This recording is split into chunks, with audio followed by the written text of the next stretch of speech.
want to indulge in a spot of road rage. Well, I can't, because I've got no horn. But that's not the point. Why do you need a horn? Is it indeed for telling people off, or is it to make others aware that you're there? Well, it's the second one, isn't it? So that means the moment you hear that sustained tritone blare, that person's in the wrong. Anyway, this does give me the opportunity to remove the nardy steering wheel. The horn is a legal requirement, of course, not because it's necessary to shout at people and make them feel like, you know, you've noticed that they've done something wrong. That is not the intended purpose for the horn. It is possible to drive around without a horn at all and not notice. You could be one of these people that simply don't feel the need to let others know of your presence, or you don't get annoyed with anyone on the roads. The only reason for really using your horn like that is if you're aggressive and you really want people to know that you're angry, but you want to stay inside your tin box to make sure they don't hurt you. There's just nothing clever or funny about. Go on, you asshole! What a stupid move! What an idiot! What are you doing? Whereas this, hello, I notice you're parked on the zigzags. If you'd have read your highway code or passed your driving test, you'd know that's not a very good idea. Yeah, that's more like it. Nice parking. Have you ever considered public transport instead? Excuse me, you great buffoon. Don't you realise by leaving your headlamps unparked on the wrong side of the road means you're dazzling oncoming traffic? Well, no, of course they don't. You do realise you're wasting your time saying anything like this to anyone. If they had the capacity to actually think for themselves, they would do. You can't give people common sense. It's impossible.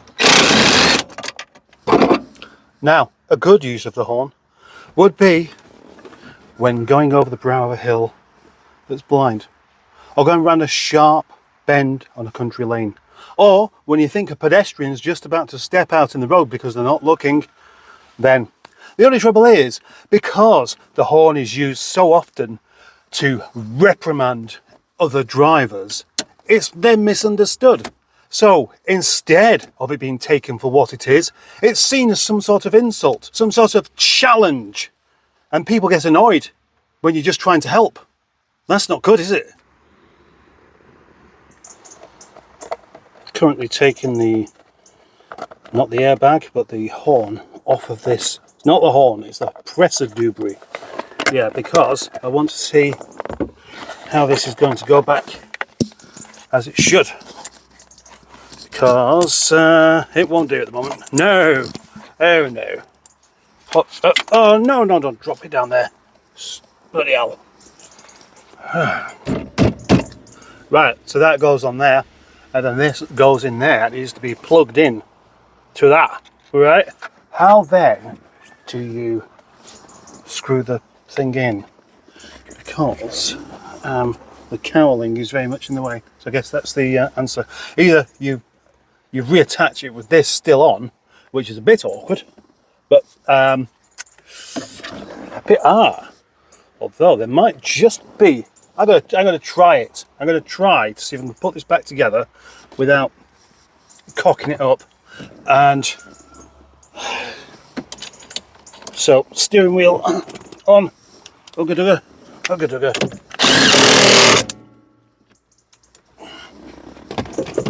Then this plugs in to just there.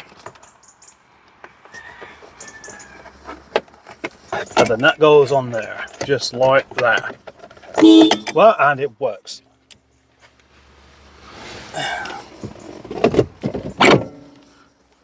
You know, because that's it. Ah, right. Yeah, it shouldn't be too difficult. No, I don't like it. I don't like it one bit. I'm going to do it the other way. I'm going to do it the proper way. Right.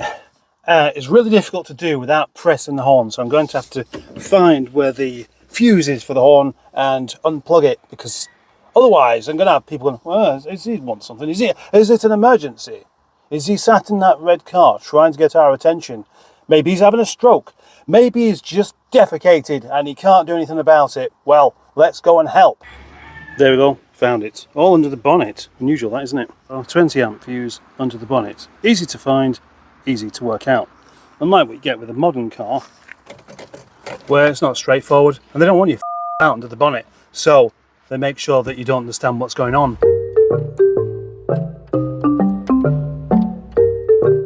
At any point the screws don't line up with the holes properly, it becomes a rather tricky job.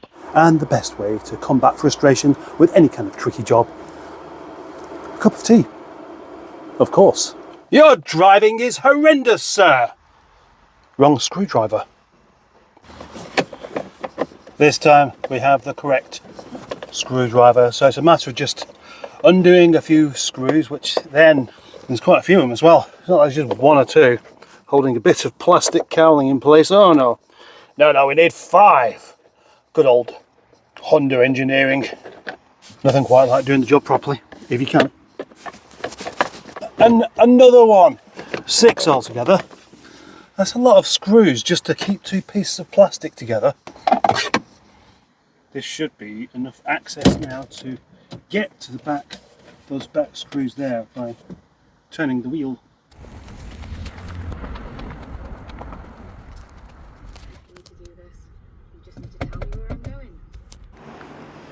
Why am I working here rather than down at the other end of the yard where all my tools are? Have a guess.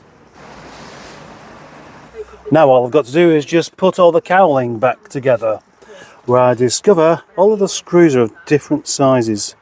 And see what's interesting as well, when you open one of these up, it's probably never been opened before, and you get to see 30-year-old finger crud. Yeah, where people scrape skin off their hands and stuff, and I'd say it's disgusting, but it's not really, is it? It's just natural. Well, the really surprising part there is that the first screw I put in went in without any trouble. Will the next one do the same? Once 1 or 2 are in, the rest of them should all just go into place anyway.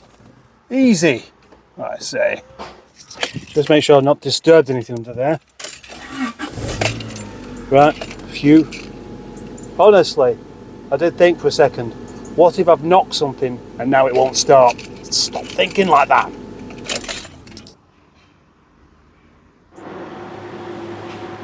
Now, what next with Harry Seacombe?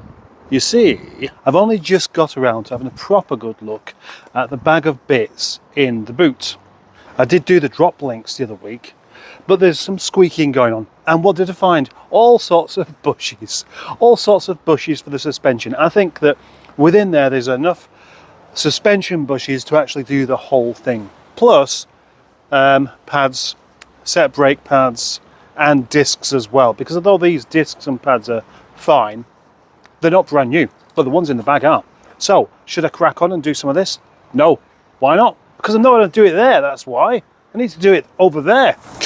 Highway code. What's that all about then? Do you know what?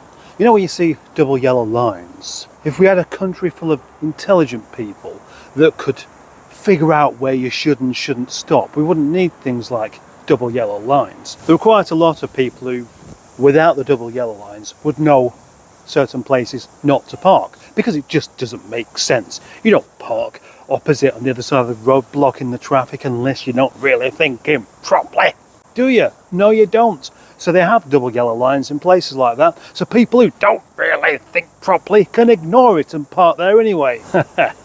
There's going to be an instance where you have to park on a double yellow line. What if you break down? Do you know what hazard lights are for? Hazard lights are there just so. The only purpose for hazard lights is to alert other road users of a hazard. Say you've broken down somewhere inconvenient. Not that there's anywhere that convenient to ever break down, but that's what it's for. They're not supposed to be put on so you can just park on a double yellow line to go into the kebab shop. Nowhere is it written in the highway code that that is what they're for.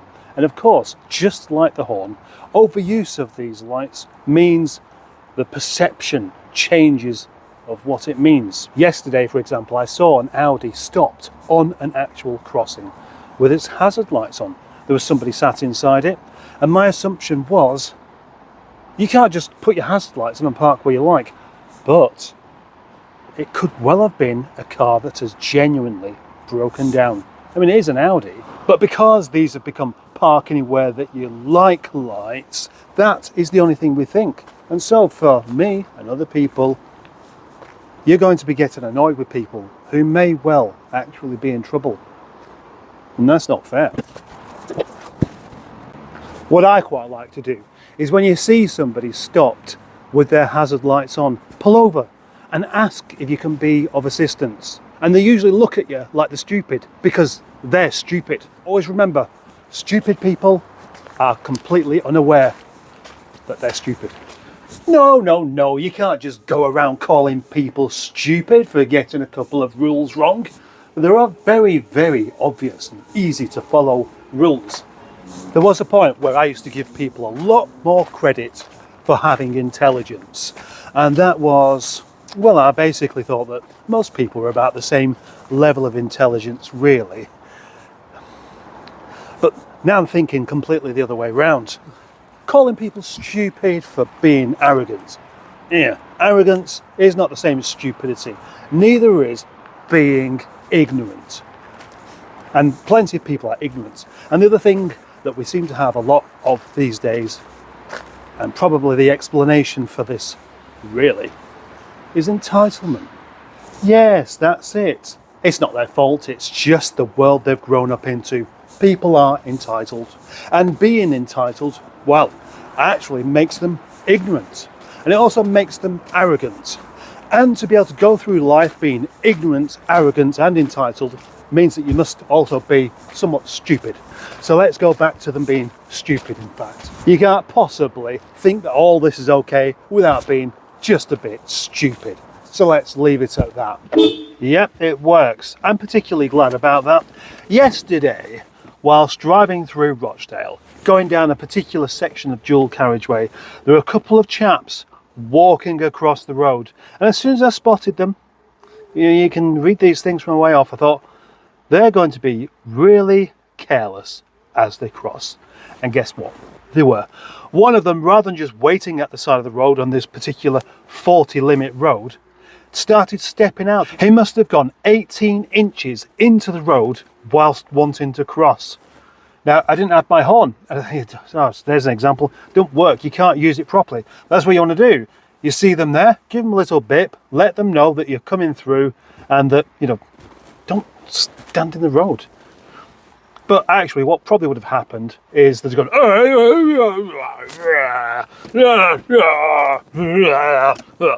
like that and kicked the car as they went by.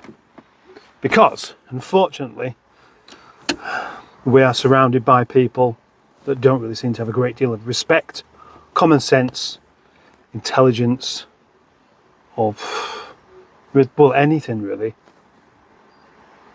The only thing they have is this.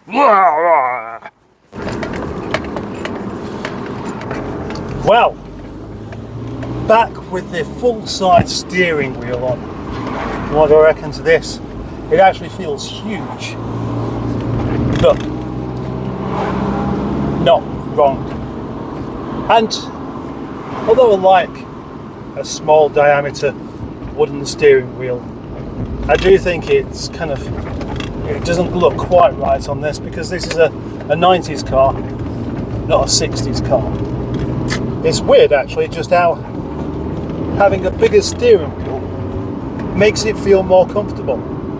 Anyway, that is the end of this particular video, so I would like to say thank you for watching, and thank you for being a channel member, and thank you for liking the video, thank you for watching it all the way to the end, and thank you for not being one of those people who pressed the unlike button, and I will see you in the next one. See, absolutely no point in going past this cyclist because we're about to get to a junction.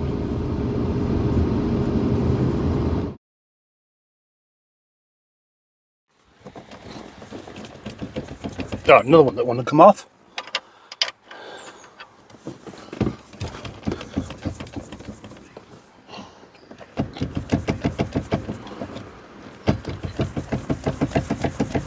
Oh.